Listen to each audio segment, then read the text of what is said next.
செய்தி.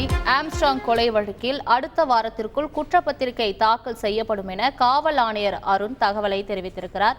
இது தொடர்பான மேலும் விவரங்களை தருவதற்காக செய்தியாளர் சாலமன் இணைப்பில் இருக்கிறார். சாலமன், வணக்கம். தற்பொழுது ஆம்ஸ்ட்ராங் கொலை வழக்கு தொடர்பாக காவல் ஆணையர் அருண் தெரிவித்திருக்கும் தகவலில் வேறு என்னென்ன விஷயங்கள் குறிப்பிடப்பட்டிருக்கிறது? அது தொடர்பான முழு விவரங்கள். ஆம்ஸ்ட்ராங் பகுஜன் சமாஜ் கட்சியினோட மாநில தலைவராக இருந்த ஆம்ஸ்ட்ராங் கொலையானது தமிழகம் முழுவதுமே பெரும் அதிர்ச்சியை ஏற்படுத்திய நிலையில இந்த சம்பவம் தொடர்பாக சென்னை தனிப்படை போலீசார் தீவிரமாக விசாரணை மேற்கொண்டனர். குறிப்பாக இதுவரை 27 நபர்களை போலீசார் கைது செய்த நிலையில இதுல முக்கிய ரவுடியான சம்போ செந்தில் உள்ளிட்ட பல்வேறு ரவுடிகளை போலீசார் இன்னமும் தேடி வருகின்றனர். மேலும் இந்த வழக்கு கடைசி கட்டத்தை எட்டியுள்ளதாக போலீசார் தரப்புல தெரிவிக்கப்பட்ட நிலையில இந்த ரவுடிகளை தொடர்ச்சியாக தேடப்படும் நிலையில போலீசார் ஈடுபட்டு வரும் நிலையில தற்போது சென்னை காவல் ஆணையர் அருண் ஒரு வாய்மொழியாக ஒரு தகவல் ஒன்றை தெரிவித்துள்ளார்.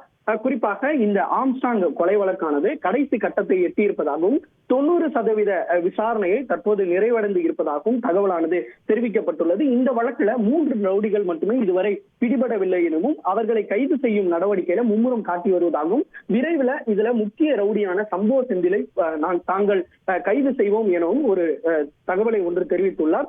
அது மட்டுமின்றி அடுத்த வாரத்திற்குள்ள இந்த ஆம்ஸ்ட்ராங் கொலை வழக்கு தொடர்பாக குற்றப்பத்திரிகை தாங்கள் தாக்கல் செய்ய இருப்பதாகவும் போலீசார் தரப்புல தெரிவிக்கப்பட்டுள்ளது. இது மட்டுமின்றி ஆம்ஸ்ட்ராங் கொலை வழக்குல கைது செய்யப்பட்டவர்கள் சொத்துக்களை தற்போது கணக்கெடுக்கும் பணியிலும் இது தொடர்பாக உதவி ஆணையர் அகஸ்டின் தலைமையிலான ஒரு தனிப்படை அமைத்து இந்த சொத்துக்களை முடக்கும் நடவடிக்கையும் ஈடுபட்டு வருவதாகவும் போலீசார் தரப்புல தெரிவிக்கப்பட்டுள்ளது. மேலும் தொடர்ச்சியாக ரவுடி சத்தை இந்த சென்னையில ஓரளவு கட்டுப்படுத்தி இருப்பதாகவும் அடுத்த கட்டமாக போதைப் பொருளை தடுக்க சிறப்பு நடவடிக்கைகள் மேற்கொள்ள இருப்பதாகவும் காவல் ஆணையர் தரப்புல தெரிவிக்கப்பட்டுள்ளது.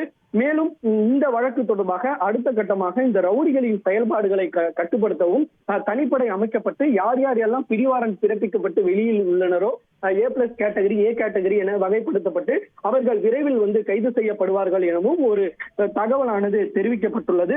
குறிப்பாக இந்த ரூட்டு தள விவகாரம் தொடர்பாகவும் ஒரு தகவலானது வெளியாகியுள்ளது.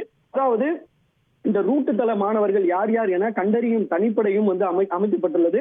கல்லூரி மாணவர்களை பிரச்சனைகளில் ஈடுபடுபவர்களை நேர்ல காவல்துறை வீட்டில் சென்று பெற்றோர்களுக்கு மாணவர்களுக்கும் அறிவுரை வழங்க இருப்பதாகவும் கூறப்படுகிறது. கல்லூரி மாணவர்கள் நல்ல வழிபடுத்தவும் நடவடிக்கை எடுக்கப்படும் எனவும் சட்டத்தை மீறினால் சட்டப்படி நடவடிக்கை மேற்கொள்ள திட்டமிட்டிருப்பதாகவும் போலீசார் தரப்புல அவர் தெரிவித்துள்ளார். மேலும் சென்னையில உதவி ஆணையர் தலைமையில புதிய சிறப்பு பிரிவுகளும் உருவாக்கப்பட உள்ளதாக அவர் தெரிவிக்கப்பட்டுள்ளார். இந்த மாதிரி அதாவது போதைப் பொருள் கடத்தும் நடவடிக்கையில் ஈடுபட்டால் அவர்களை பிடிப்பதற்காக தனிப்படை ஒன்றும் அமைக்கப்பட்டு யார் யார் எல்லாம் இந்த கல்லூரி வெளியே அதாவது சாலையில விற்கும் நபர்களை உடனடியாக கண்டறிந்து அவர்களை கைது செய்வதற்காக இந்த தனிப்படை கண்காணிப்பு குழுவானது நியமிக்கப்படும் எனவும் பல்வேறு தகவல்களை தற்போது சென்னை காவல் ஆணையர் அருண் தகவல் வழியாக ஒரு தகவலை வெளியிட்டுள்ளார். விரிவான தகவல்களுக்கு நன்றி சாலமன்.